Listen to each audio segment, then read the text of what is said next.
it's Thursday, probably one of the busier days of the week, trying to get things done before Friday so you can at least get a little bit of a break on Friday. But before we get started, once again, we'll give about 2 more minutes. So we just want to kind of start off with a little bit of information about me and Brian. So hi, my name is Josh, and I am one of our Belkins family. I've been doing sales for many years now, and just recently started working as our basically outreach expert. So I do content as well, any kind of YouTube webinars.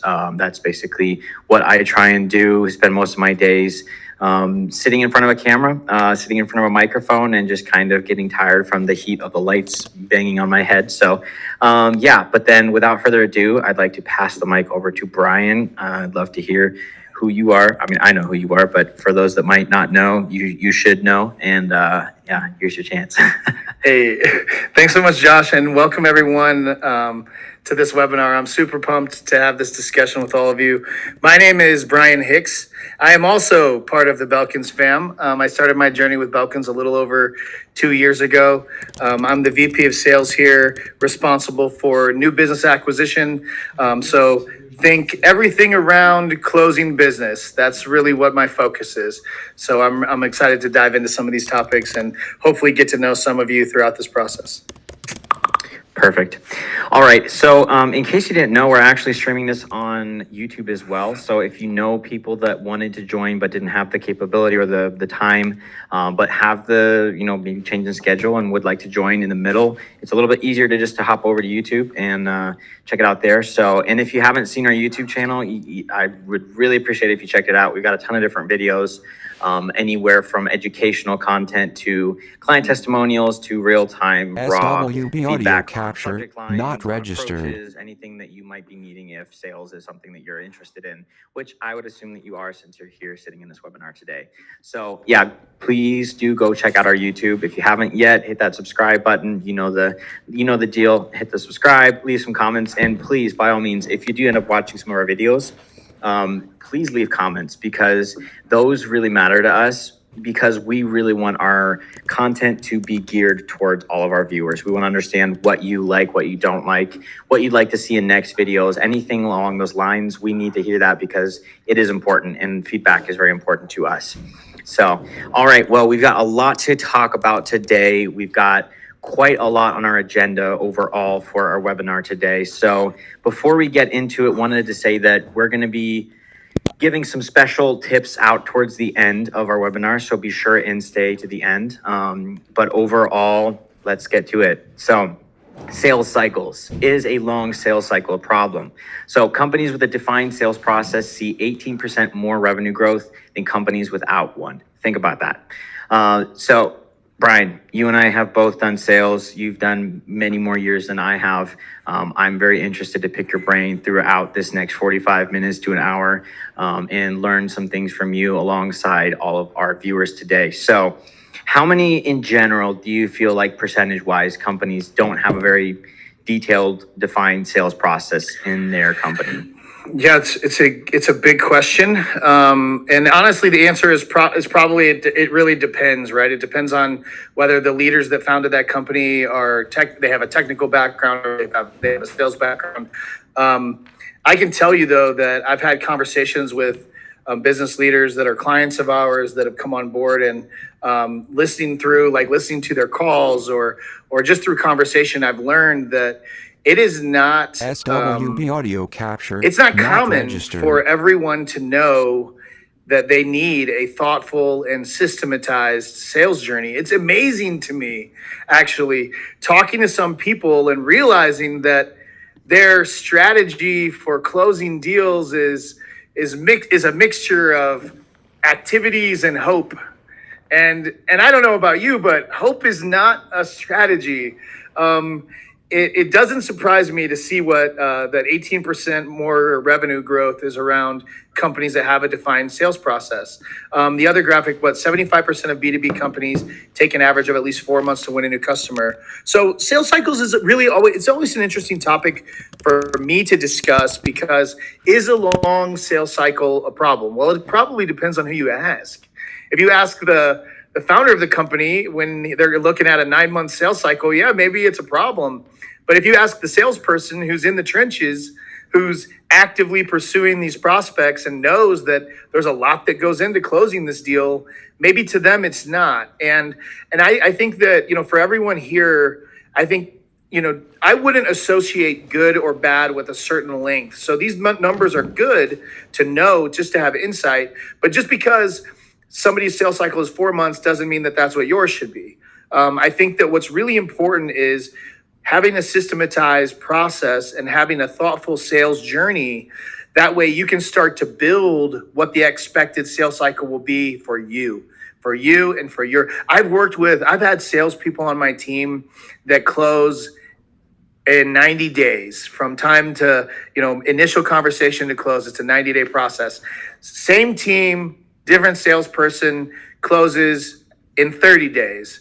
But then when I dive into it, I find that the sales executive that's closing at 90 days has an average of a 50% higher ticket. And so which do I want? Like, it looks to me that SE is maximizing that sales journey and being very thoughtful around what they recommend, versus maybe the 30-day SE is a little bit more transactional, turn and burn, which also might mean that client isn't quite getting exactly what they may need. Maybe they're getting a good product, but maybe they could be getting more. Maybe they could be maximizing more from our partnership. So yeah, I don't know. I hope that answer doesn't piss anybody off, but is a long sales cycle a problem? I don't necessarily think it is, depending on who you're going after. If you're targeting Walt Disney and Netflix and Amazon, I think a long sales cycle is fine. If you're going after, a more simple go-to-market and a simpler target, yeah, you probably should expect it to be shorter. But what's important is have a thoughtful journey on how to get them from point A to point closed, and then map that out so you can start to build expectations on what your sales cycle should be. I think that's how I feel. Plus, to add, there's so many parts that play really a huge part in how long your sales cycle actually is. We're talking complexity of your offering, whether it would be trying to sell something that's very simple, you can very easily just close a deal, or if you're trying to close something that takes months upon months of actually implementing that. So we're talking maybe platforms or products, especially like HR platforms. When you've got everything set and everything's working, trying to sell a new platform to an HR is like, they are probably thinking, this just looks stressful. I'm not interested in that. And it's months upon months of showing your persistence, showing it's like, I know you need this, and I'm going to take as long as I need to get you to the point where you realize I do need this. And then also, I think that a big part is when you're closing deals for 10 times bigger amounts or longer, many more years in a contract, as opposed to a 1 month, it's the same thing. It's like, I can either close a deal in a month and have that client with me for a year, or I can close in 9 months but have them for 5 years. Not registered. They're both cool because it's a closed deal, but I'm sure that everybody understands that the longer you have that client with you, the better. The bigger the deal obviously is going to be better for the company and for the company that you're deciding to work with, because onboarding in itself can take so much more time than it should, unfortunately. Yeah. You're hitting the nail right on the head. And I was just going to say, you're hitting the nail right on the head. Just so everybody that was listening to my first comment too, like, I'm not saying that one of those SEs is better or stronger than the other one. Like Josh said, there's value in gaining a client. We can all agree that just getting them across the line and deciding that this is the right partnership for us, them deciding that this is the right solution for us, there's value there. There's value in giving your delivery team an opportunity, regardless of the size of the transaction or how long it took you to get them. But you have to be true to your process, but having a process is important. Yeah, for sure. So 4 months to win a new customer. 75% of B2B companies take this as an average. Additionally, the average SaaS B2B sales cycle is 83 days, according to a 2020 study by HubSpot. So SaaS is definitely one of those things that 83 days can be a lot, or it could not be a lot. I think that is perspective. In what we're going to be talking about today, I think that there's a lot of times where perspective is really going to come into play and come into action. Because if you're looking at it and you're thinking, I need to make a bazillion sales this year, 83 days, that's almost a quarter. That's too long. But then if you're thinking about, okay, if I make this one sale, it actually kind of closes more overhead costs than 3 sales that are smaller. I mean, it's perspective once again. So yeah, I don't want to take too much time on this slide, but so how long does it take you to close a deal? We set out a poll before our webinar because we wanted to get real time actual results and hear from our community. So this is kind of what we got from our poll. So the average time mostly is 30 to 60 days, which I feel is not a very bad sales cycle. I think that in general, that's what it usually takes, especially if your product or your offering in general is not a very complex. And, as you see, there's only 5% that had more than 5 months. So maybe that 5% was actually those specific complex offerings that takes more time to close because there's so much logistics. I mean, back when I was working in sales, I worked with credit unions, and some credit unions were billions of dollars in revenue. And of course, closing those deals, it took 9 months. It took one credit union. We actually closed the deal after a year of our original actual response from them. And that was definitely not a fun experience. That was basically just like every other week, I'm just looking, did they respond and whatnot. But I want to say that I think that it's very important when you're doing sales to understand going into it before you start everything. Especially if you're maybe new in a company and you're going into sales and they have set these KPIs and high expectations. Don't just go, yeah, let's do it. I'll do it. Ask a lot of questions. Ask what's your average sales cycle been, before I joined? What does it usually look like? Is there a lot of back and forth? What do you have in place? Do you set up all of these follow-up calls right on the first demo call? What do you do that's worked best? What do you do that's not worked at all? Getting the most information out of whoever is in charge of you and guiding you is going to help you become more successful, because not only are you going to understand what's working, what's not working, but also you understand that, okay, this is something that we haven't tried yet because they didn't mention that, and that's got to be important. And if they forgot it, that means they didn't do it. So thinking outside the box, being flexible and understanding that, okay, these are things that we need to try because they haven't been tried before, but I understand for a fact that this is not working. So we're just going to go ahead and throw that away. And going into it with an expectation so that you don't just set yourself up for failure, you set yourself up for success. Whether that mean you have an expectation that this is going to probably close after 3 months, or this is probably going to close after 9 months, because burnout is something very, very, very common. And Brian, I think you couldn't agree more with me on that, especially as of late. Sales has just been seeing such a high decline in actual people that want to work in sales because of the burnout.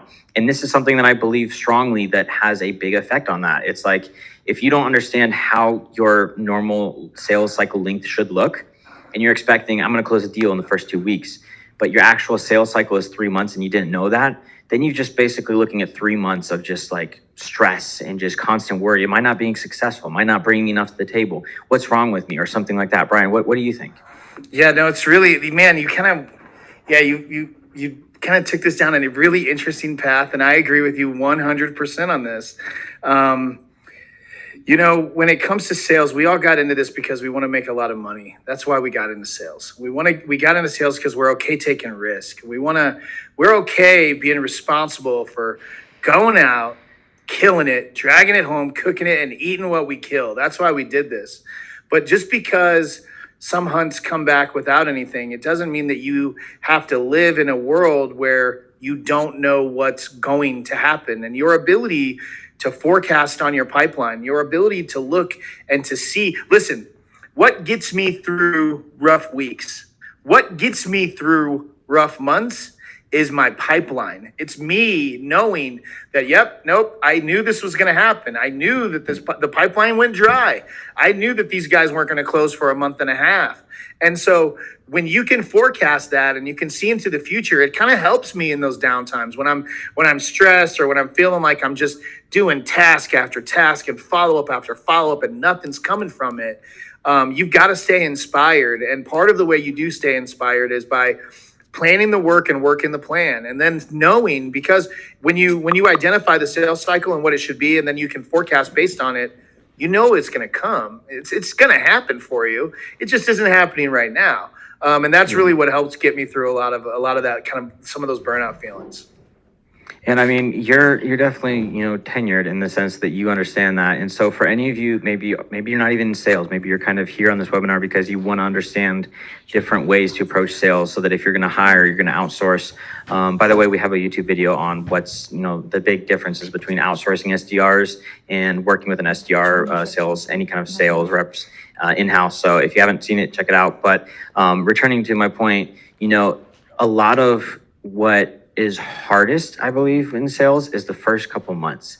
Because my experience personally, and I think Brian, you probably would relate to this, when I first started sales, the first couple months is basically you're just building up the pipeline. And then you're understanding that these aren't going to close your first month of being a sales rep or, an SE. They're going to close once you're talking with new prospects that are going to close in 2 months. So usually, whether it's 2 or 3 months on average, you're looking at, so get through that time, be patient, and understand that once you get through the first couple of months, maybe the first quarter, then you're just going to start closing the deals that you originally reached out to and had discussions about months ago, and you're already setting up things in the future. So in a sense, I'd say that, your sales cycle works as well as you work. And so if you understand that I have to just get to the beginning, and then once I get to the beginning, everything that I'm doing is going to be 3 months in advance. I had multiple times when I look back and, while I worked in sales, I was like, I never thought they were going to close. I didn't know. I thought they had just kind of gone cold. But then looking back at it, it's just like, I understand much better now that once you understand that when you start off, you're not going to close everything right away, but they're going to close in a couple months. And then you're essentially working to close deals months in advance, then your whole mindset is just kind of blown away. You're just kind of like, okay, now I feel successful. Now I feel like I'm actually doing my job because I understand that it's totally normal to have a longer sales cycle, especially if you have a complex offering of any kind. So yeah, I mean, 30 to 60 days average, that's great. I think that's phenomenal. I don't think that's too long to wait. And something that you mentioned in the very beginning, we all joined sales. We all started sales because we want to make money. Do you mean we didn't all start doing sales because we wanted to annoy people with our cold calls? No, I hate cold calling. I know. I have 3.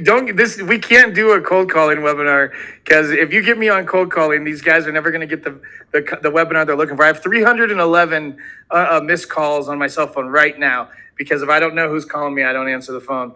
But no, can I be vulnerable for a minute? Is this a safe space? Is that allowed? You bet. Okay. So listen, guys, this is I can't believe I'm sharing this because it's not something that I'm like proud of, but I underestimated the challenges that I would face when I first came to Belkins. When I first came here, and just so you guys know, when I found Belkins, I found them. I sought them out. I found Michael and I found Vlad, and I reached out to them and I said, hey, listen, like I have motivation for coming to work for you guys, and this is why, and here's my resume, and you guys should want me to work for you. And I came in like a bat out of hell, right? And I was excited, and I'm like, this is what I'm going to do the first month.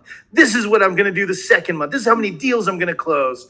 And can I just share with you guys that I closed 0 deals in month 1, and I put up another goose egg in month 2.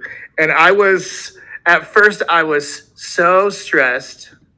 I was like, these guys have got to be thinking like, this guy sounded like a superstar. Where's the lemon law on this? He's a lemon. Like when you buy a car and you drive it off the lot and the engine drops out of it.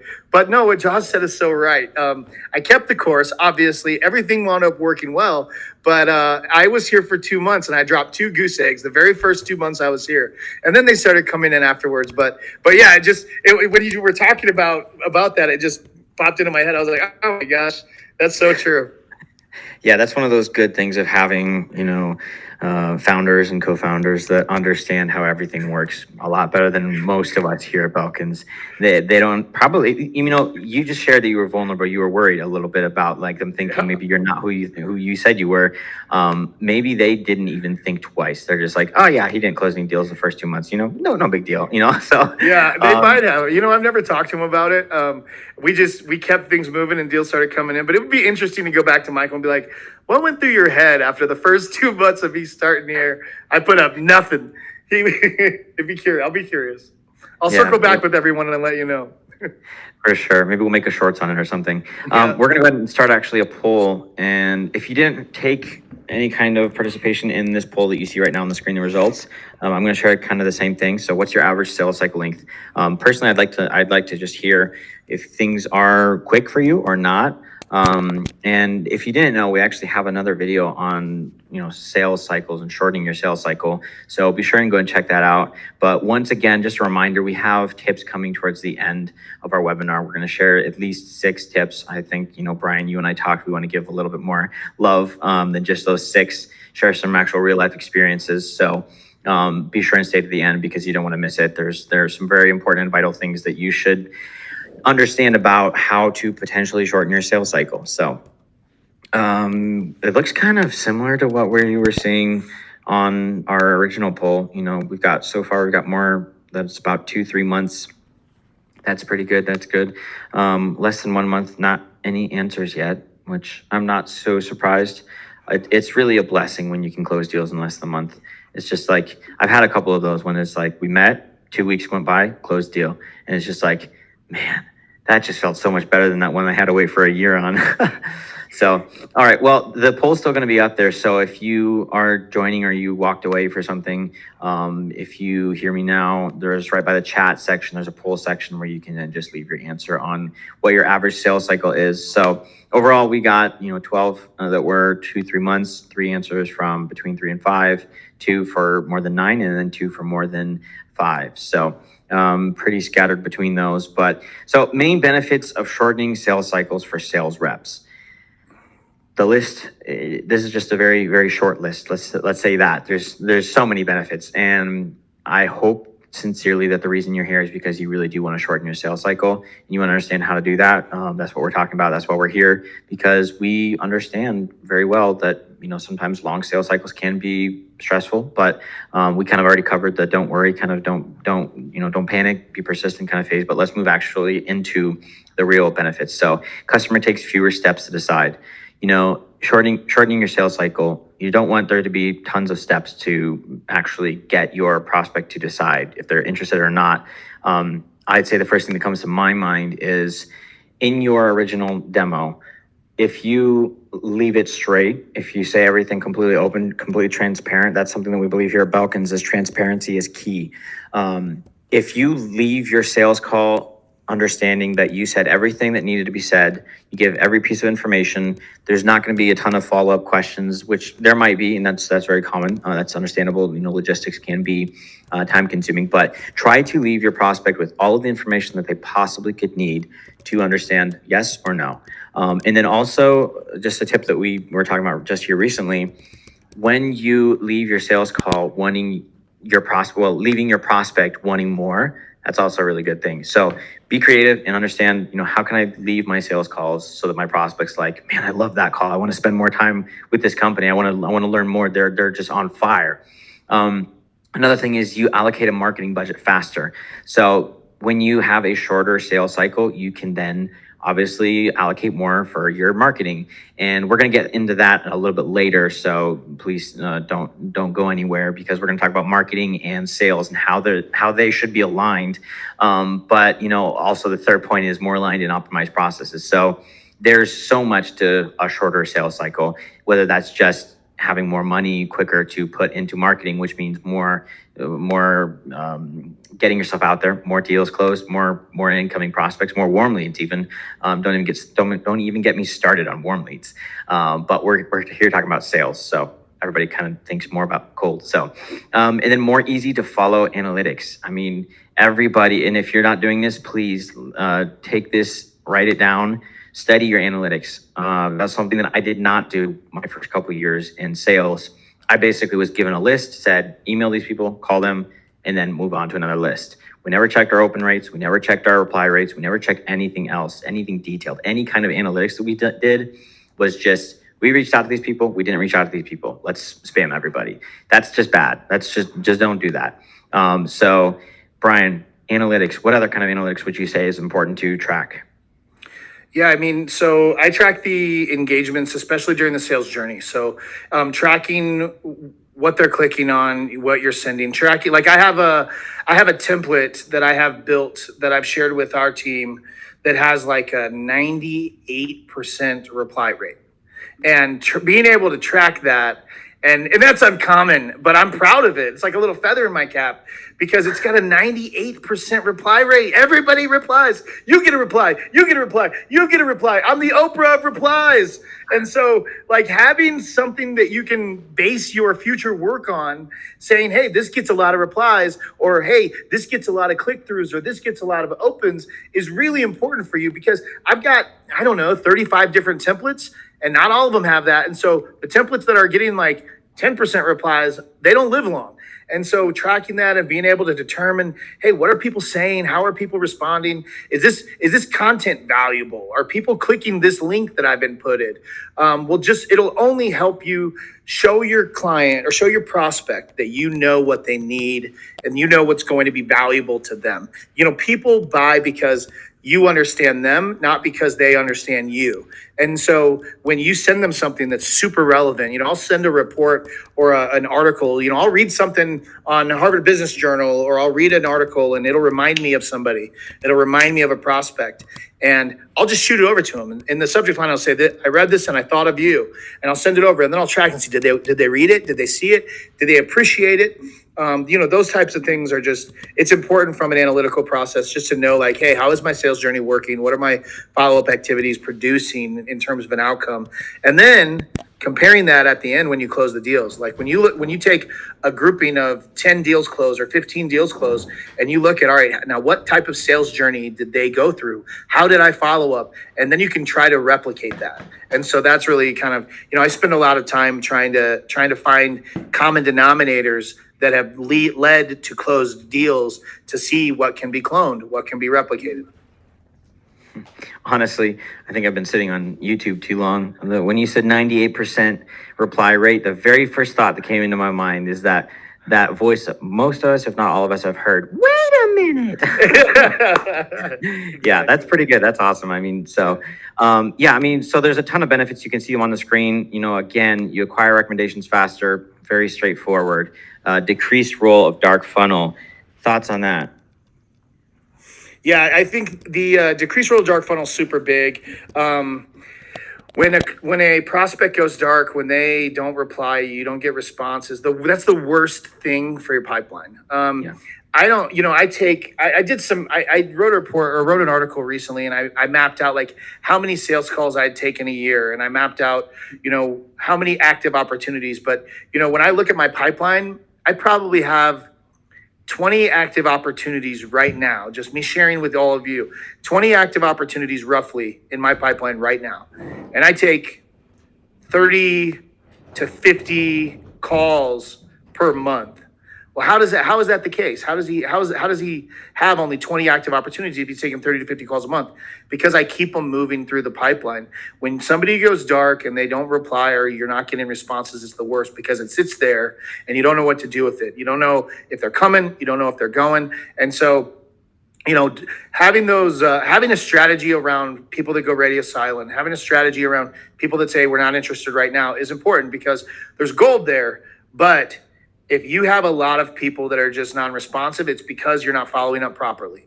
If they're not replying or their need changed, they just decided that they're not going to move forward, but for whatever reason, they don't feel like they want to respond. They don't want to reply to you. And so you are left with a insurmountable task, which is to try to forecast or determine the value of what's in that dark pipeline, what's in that dark funnel. And it's like being in the deep ocean. There's a bunch of sharks underneath you. I don't know what to say. I don't want to scare you guys, but having people go dark on you is the worst thing. For me, that's the worst thing that they could do. Just keeping them moving. I don't even care if they reach out and say, hey, Brian, we decided to go a different route. That's fine. Let me just move them to close loss. Let me just keep them out of the pipeline then. Because the last thing that you need is you don't want your pipeline getting clogged up with poor opportunities. Yeah, where you don't know where to start. You don't know who to follow up with now because you've got 50 deals in there, but 30 of them are probably not even viable because they went dark on you, and you just keep pinging them. And so that's my thought. Plus, you're spending so much time and resources on just following up and following up and following up. I've had those, time after again, when it's just like I sent 30 emails before they finally responded. But once again, sometimes you can feel and you can understand that they were actually interested, and you understand that they maybe just they're going through something. Changing up your approach as well is also really important. If it's like you realize that they were very interested, but they're not responding, something's going on. Like you just being like, hey, just sending a complete, very short, just like, hey, I understand maybe you're busy, you got something else on the plate right now. If you wouldn't mind just at least letting me know you're still potentially interested, maybe later, that'd be great. And then they'd be like, yeah, we're in the middle of hiring a new CFO. And you're like, oh, that explains it. So anyways, moving on. So losing a lead is less likely. That's obvious. If you tell them, all right, we're going to be talking for the next 9 months, they're going to be like, ooh, we're going to be talking for the next 3 months. That's a little better. Whatever it is, obviously, the company, if it's 9 months and it's the normal sales cycle, that's totally understandable. So most people won't get scared away. In general, yeah. So, you get less uncertainty. Once again, shorter sales cycles, it seems that in general, everyone kind of gets better understanding that this isn't going to take long. Most of the questions were answered already on the first couple calls, first couple recaps, everything. And then you increase your lead over competitors. So yeah, obviously you want to be the top dog. You don't want to be kind of falling behind. And they're all like, oh, I don't want the second best. I want the best of the best. So I'm going to go ahead and throw up another poll here on the screen. And yeah, we would like to ask you personally from us what you would like to hear about in one of our next webinars. Because once again, we are here. I'm sure, Brian and I would love to just sit down and chat about sales, but we're both very busy people and we are here because of you. We want to be here because of you. And we would like to hear personally what you would like to hear about more in one of our next webinars. So I'm going to leave that up, but we're going to keep going since we are running a little bit low on time. So all too often organizations finds that they have marketing function inside sales and a sales function inside marketing.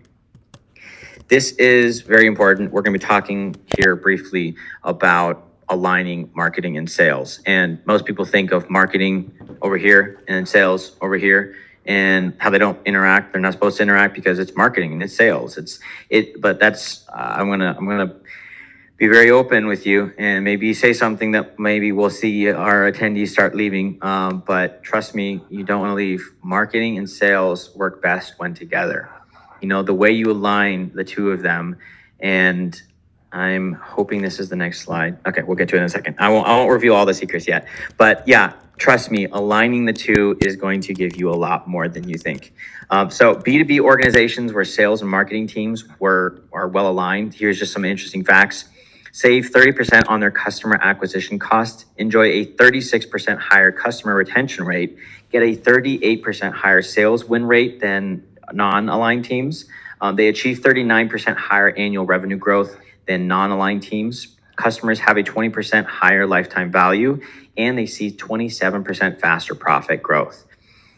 Looking at all these different numbers, I'm not seeing anything below 20, which is already great. And if you look at all of the actual stats here, that sounds like you should probably start aligning if you haven't already.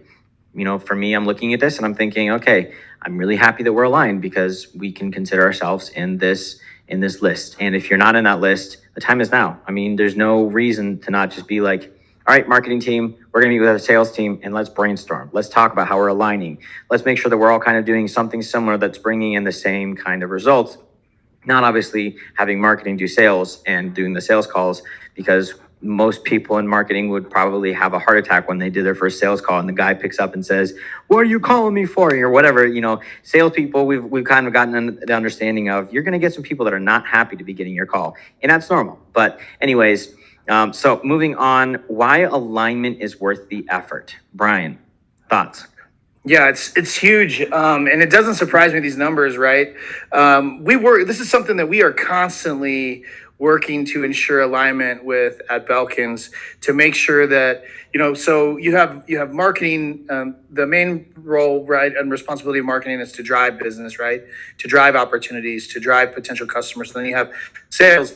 Main function is to close business, is to bring business, to acquire business. Well, what happens if you're selling a dog collar and only cat owners are coming to you, but the collar is specifically designed for dogs and it doesn't work on cats? Well, we're up Schitt's Creek.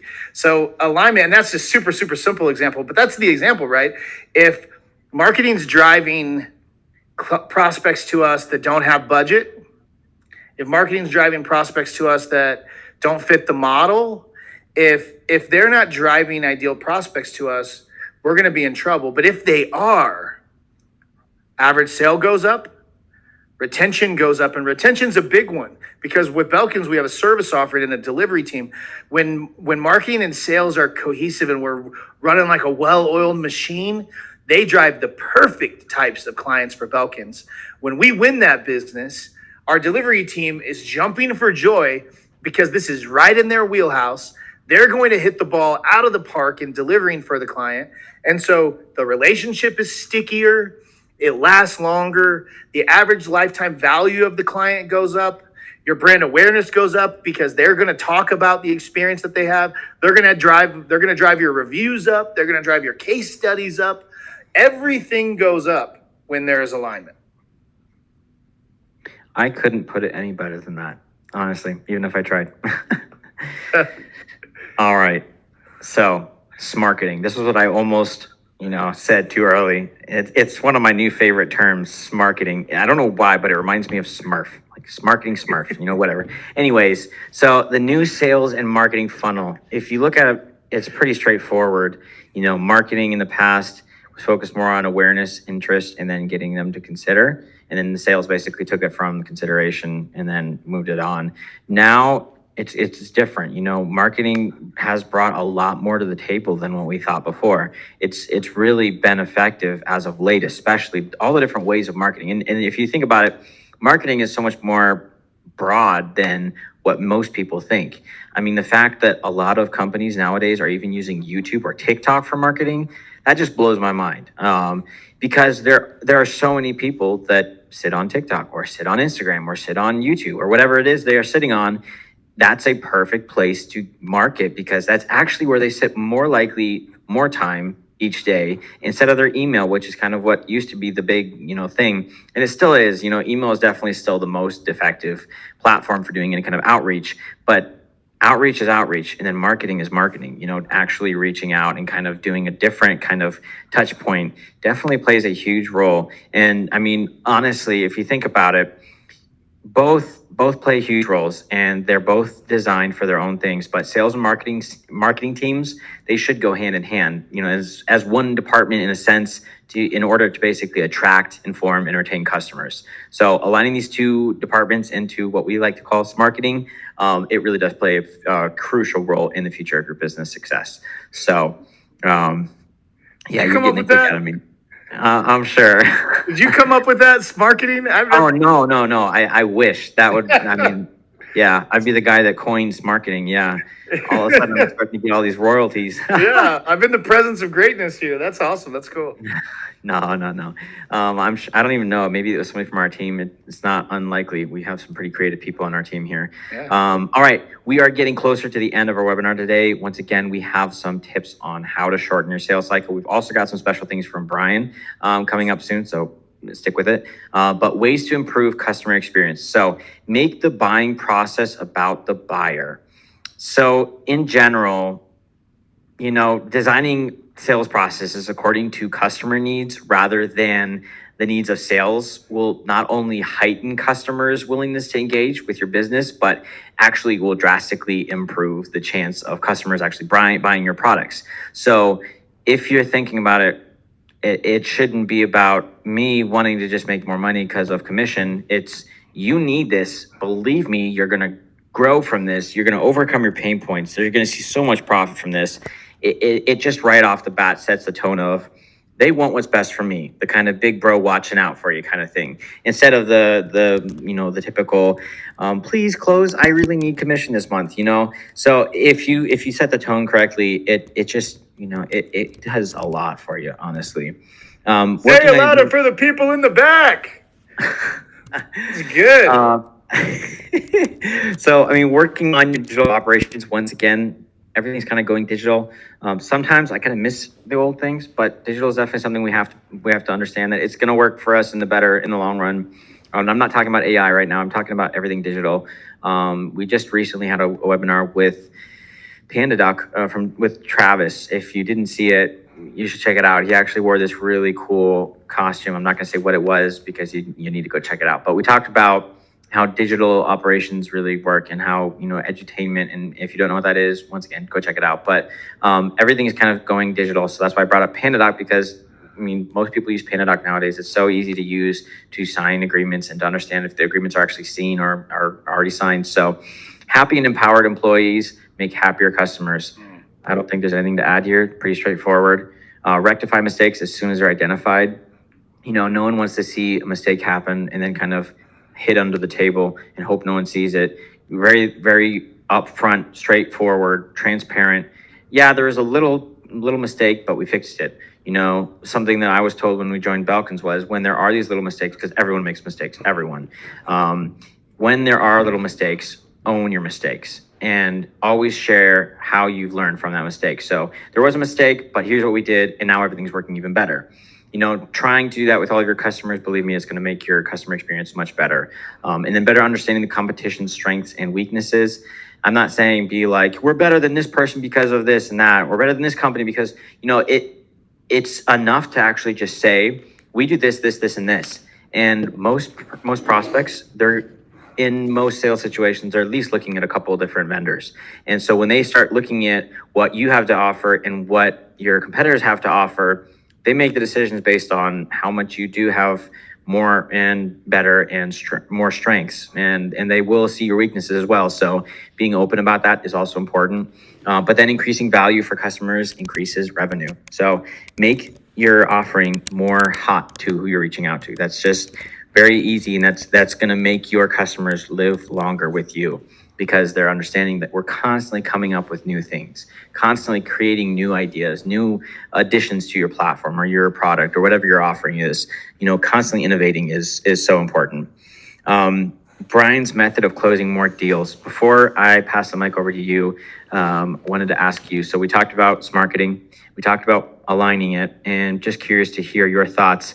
Do you feel that your marketing and sales departments are well aligned, poorly aligned, or need some help better understanding how to align? If you do have questions, by all means, leave them in the chat. If you're watching this on YouTube, leave your questions in the chat. We always want to help, and we understand that sometimes maybe you're not as aligned as you could be.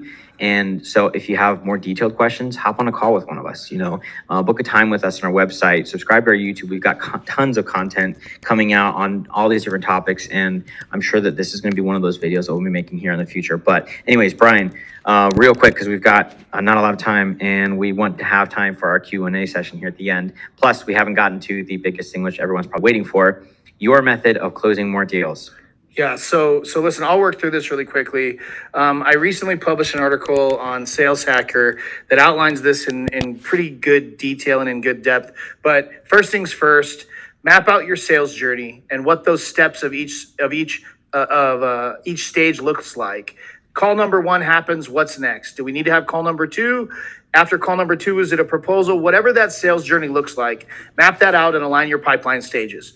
That way you can accurately follow where each sale or where each opportunity is in the sales journey when you look at your pipeline. Not every sales opportunity should be in one stage. You should have some, from a month ago that are in stage 5 if I have 7 stages. And so being able to look at your pipeline and get a quick snapshot of how many deals I have that have a higher probability of closing is important. So step 1.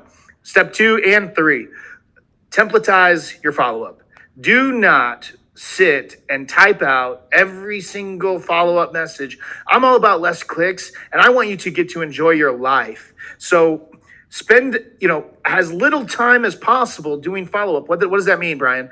That means that you can pre-write the message that you're going to send right after that disco call, and you send it out and it's boom, and it works like clockwork. You can tokenize it so it personalizes to their name and to their company. That way you don't have to type out a follow-up every single time. I have probably 35 templates that are saved that if I send out a contract, I just go in and I type in contract sent. There's my template, boom. Hey, John, just wanted to let you know I sent you the contract via PandaDoc. I'm just waiting on your signature and I'll be in touch with the next steps. Then step 4, set tasks on every single deal. Every deal should have a task for future follow-up. Once I send that contract sent email, I go into the deal, I set a task for 2 days from now follow up with John if he hasn't signed the contract yet. Boom, ping him in a couple of days. Or if he tells me, hey, I got the contract, but I'm on vacation, I'll be back in a week. Okay, in a week and a half, give him a couple of days to get his bearings. Send John a message to welcome him back from vacation and ask him if he's ready to sign the contract now. Every single deal in your pipeline, everyone should have a task for future follow-up so nothing slips through the cracks. Thank you. I love it. And 2 words come to mind, personalized structure. It just, all the things you just said sound very structured to me. And it's also important to understand that each prospect receives a very different cycle, and every prospect has something. Like you mentioned, if someone's on vacation, right after vacation, being one of the first people to write him, that's great. That's not going to work for everybody because not everyone's going on vacation.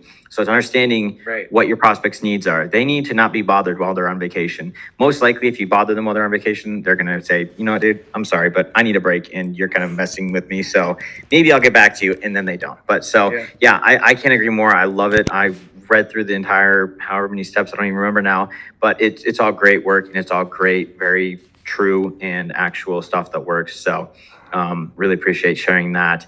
So key touch point for successful sales follow-ups.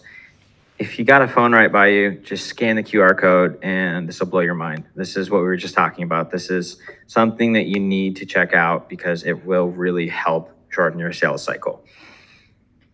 I'm going to keep it on the screen here for another minute. We're matching today, by the way. We got these pretty cool merch. You get the memo. So maybe someday we'll actually make merch that we can send to everybody. So keep an eye out for that. I'm sure it'll happen sometime. I'm all for it because our designers do great work. They do great work with making these hats and shirts and everything that they make. I mean, they just released a hoodie. It's really cool. I love it. It's super warm and nice. But anyways, if you don't have a phone right now by you, you can also just take a screenshot of this and then scan it later, but don't miss it. I mean, it's really good and you need this.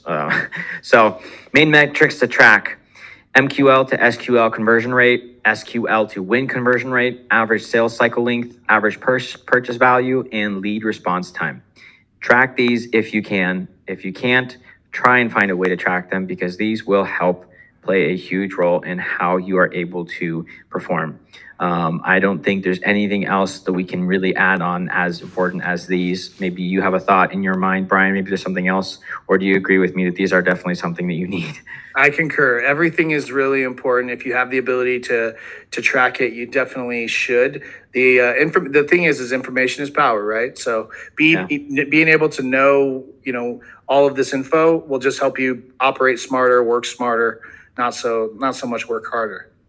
I think we should have added actually one more, just kind of as a side note, maybe in like a bubble or whatnot.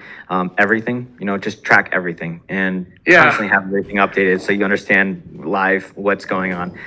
Anyway, moving on. So 6 strategies to shorten the sales cycles. This is what we've been waiting for. And we've got some bonus ones coming after this. So don't leave after you get these 6 ones. So know your target audience. Can't really add much besides the fact that this is plain and straight and simple. You need to know your target audience. If you're reaching out to the wrong audience that doesn't value what you got to offer, that will become evident in a few days, few weeks, few months, or if you think about it and you really dive deep into making an ICP, an ideal customer profile, before you start your campaign. I always say, and I always recommend setting yourself up for success. So talking with somebody that's been in your industry longer. If you have a friend that works in the same industry that's been working for many more years, just ask them, this is what I've got. This is what I'm trying to do. Who would be my target audience? Because a lot of people actually do come to us and say, I don't know how to find my target audience. I don't know what my ideal customer profile should look like. That's just one of the many tips that we can offer. We've got tons of other tips as well, but we don't have time to share them right now, but stay tuned. So qualify leads effectively. You don't want to send emails that are not valid anymore because so-and-so left the company, or they changed their last name and they got married. That happens often. You get a lead list and then it's the maiden name, not their new names, their new last name. So qualifying your leads effectively, speeding up communication. So speed up communication as much as possible. This is very important. Doesn't mean speak quicker. That can be effective sometimes. Sometimes people don't like to listen to sales calls when they're very, very slow. But anyways, that's kind of a sidebar. it's important to understand that your prospects want to close most of the time just as fast as you. If you're at the right person, if you're reaching out to the right prospect, the right point of contact, they're as interested in getting whatever the offering that you are offering or whether other vendors are offering. They want to get that done because for them, it's not only a kind of detailed, very stress-related process of trying to find a new updated system or whatever your offering might be, but they want to see what new things can happen in the company. They want to see how this is going to bring more success to them. Just keep that in mind. It's not just about us as salespeople wanting to close deals faster. If you reach the right point of contact, they are right along with you, and they're going to be running the marathon, holding your hand, saying, yes, let's go to the CEO and get confirmation. I want to do this. We want to get this done. So speeding that up and speeding up your communication, just like Brian said, systemized, making sure that you've got templates, not spending half a day after your disco call, just trying to find the right words to put in the template. It's just so easy. Just template, click, send, and you're done. So that's speeding up the communication. Plus, when prospects right after the call, within like the first hour, already have a recap in all of the information that you talked on the call, that's showing them you know what you're doing because you're showing them a lot of interest and you're going very quick about sending everything that they need to know right away so that they don't lose what was fresh in their mind. Because they heard about it, now they see it. So creating a smooth sales process, we've pretty much talked about that in a lot of different ways, but overall, structure, kind of like Brian said as well. Use social proof, any kind of testimonials you've got, any kind of case studies, anything that you've got that proves that you are successful with what you're offering. That's going to just back you up. That's just going to show them, okay, they actually have somebody that will be a reference. That's also important. Trying to have a reference will always help you because when push comes to shove and if they basically say, I'm not 100% positive, do you have somebody I can speak with? You send them somebody that you know has been with you for a long time and they know for a fact this works. And they're just going to say the same thing. They're going to get that email or they're going to get that call. They're going to be like, are you even doubting using their services? Or are you even doubting working with them? I wouldn't. And I've been working with them for 5 years. Anyways, yeah, offering a great customer experience. Once again, we talked about that as well. Offering a great customer experience will help them not only to stay longer with you, but also create more social proof, more references, more just positive everything. So make sure that your customers are happy with how everything's going on. Brian, I said we'd give something special. What's another strategy to shorten your sales cycle from you personally? Yeah, I think this sounds really rudimentary. So let me just start with that. But I think calling out your communication style and identifying their timeline from day number one is power to shorten your sales cycle. Okay, so listen, what does this sound like? So, Mr. Customer, if this call goes perfectly, and if you determine that Belkins is the perfect partner for you, when would you like to have something in place? That question will provide so much direction for you. Oh, you know what? If we had the perfect partner, we'd love to have something in place in 4 weeks. Okay, awesome. 4 weeks is your timeline. Now, if we can get it done in 2, would that be better? Absolutely. That would be great. When you call it out and you say, okay, listen, so then we're gonna shoot for 2, but we'll settle for 4. I'm gonna reach out to you several different ways to keep this moving. Don't be surprised if you get a phone call from me. Don't be surprised if you see a text message from me. Don't be surprised if you get an email from me. Is that okay by you? I'm just professionally persistent. Yeah, absolutely, it's okay by me. When you call it out in the beginning and you put it all out there, all the cards on the table now, they're going to respond when you text. They're going to answer the call when you call. You can, hey, in order to keep this moving, I'm going to let's look at our calendar for Tuesday of next week because we need to have a follow-up call in order to make sure that we're perfectly aligned. So let's look at our calendars right now, and I'm going to send you an invite. Setting the next call on the first call to keep it moving through your sales stages. Those things might sound like they're, doesn't everybody do this? But I don't think everybody does it. It's just a very simple ask. When do you want to have a decision made? When would you like to move on this? And then is it okay with you if I send you a mix of communication, text, email, and phone? Or what would you prefer? Listen, this just shows them that you care and that you want to communicate with them how they want to be communicated 2. Actually, I'd prefer it if you text me. Hey, no problem. I've got lightning fingers. It sounds good to me. Boom, set the reminders. I'll send them a text in 2 days. Hey, checking in. It's very, text is less formal, so you don't need to, hello, Mr. Jones. This is Brian from Belkins. Hey, John, it's Brian. Just checking in to see how the evaluations are going. Let me know how things are looking from your side. Maybe even send them a selfie at the park. I'm just kidding. But you understand what I'm saying. Hopefully everybody here gets that.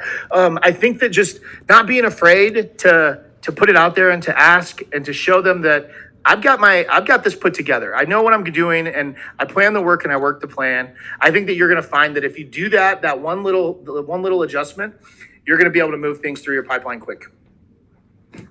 Well, that was quite a lot, and that's all straight up like copy what I was going to say. So I guess I'm gonna have to go with a different one. Yeah, I think that another thing that's just very simple, and this is something that it gets overlooked way too often, and that's confidence. Whatever happens, however the call goes, you need to show confidence, and you need to show that you understand that this is something that they need.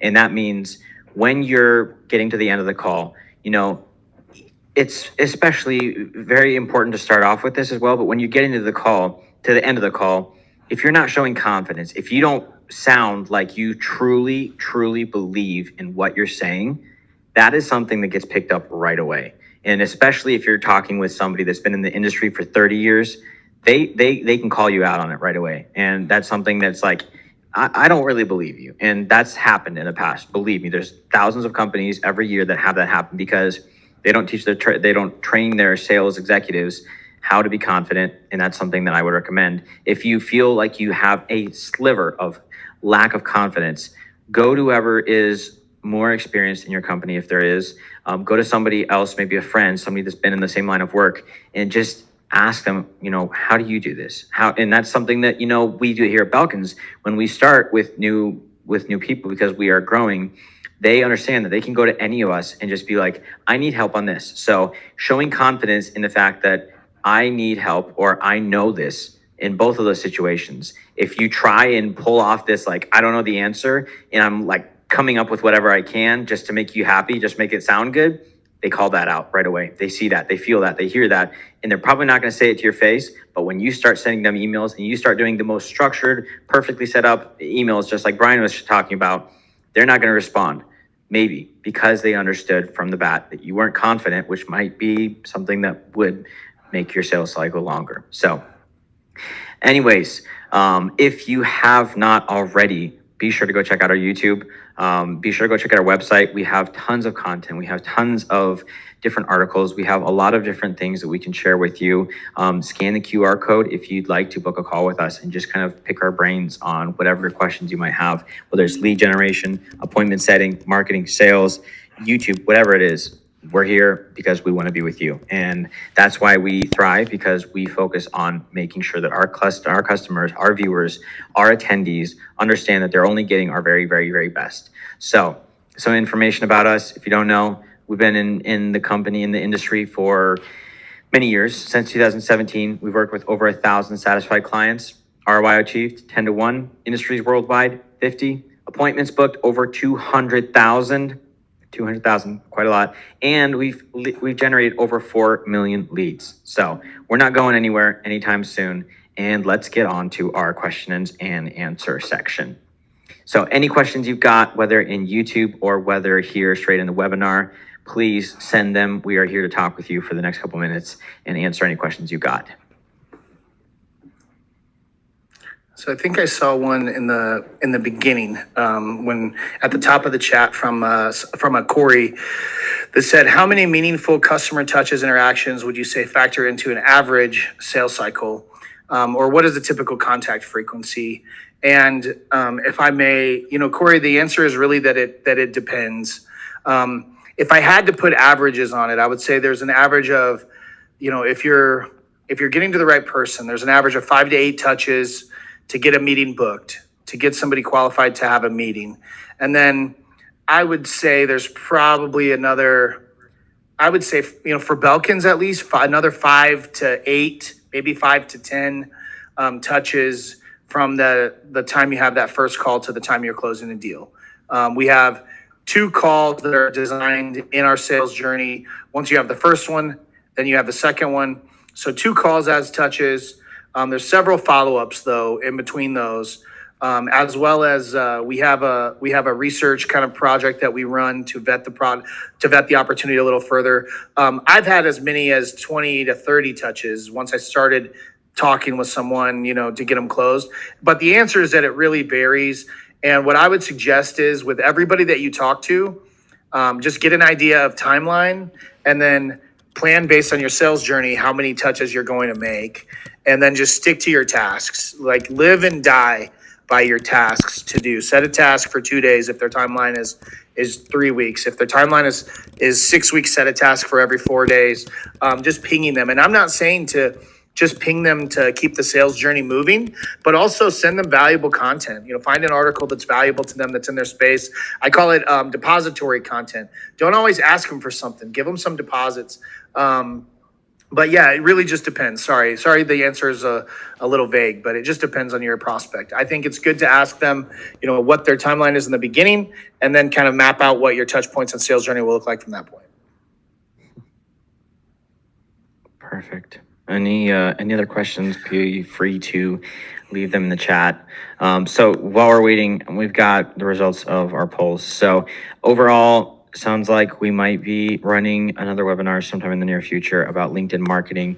Once again, all these polls are still active. If you didn't take part in them, or if you're on YouTube and can't, just leave us comments on what you would like to hear more about in one of our next webinars. And then you feel your marketing and sales departments are well aligned, poor aligned, or needs a better understanding on how to align. Quite a toss up there, some well, some poorly, and then some needing some help. So if you need help, there's a couple things that we can definitely offer. That's one, and this isn't just a normal pitch. Do subscribe to our YouTube, because we do have a lot of different videos on different topics. This is probably gonna be one of those ones that we're gonna be talking about here very, very soon. So be sure to check that out. But then also just reach out to us. We shared this QR code on the screen just a couple minutes ago, but our website is really easy to find. If you Google us, you'll find us right away. We have experts, and we have experts with years and years of experience who can help you understand how to better align. So by all means, don't be shy, reach out to us.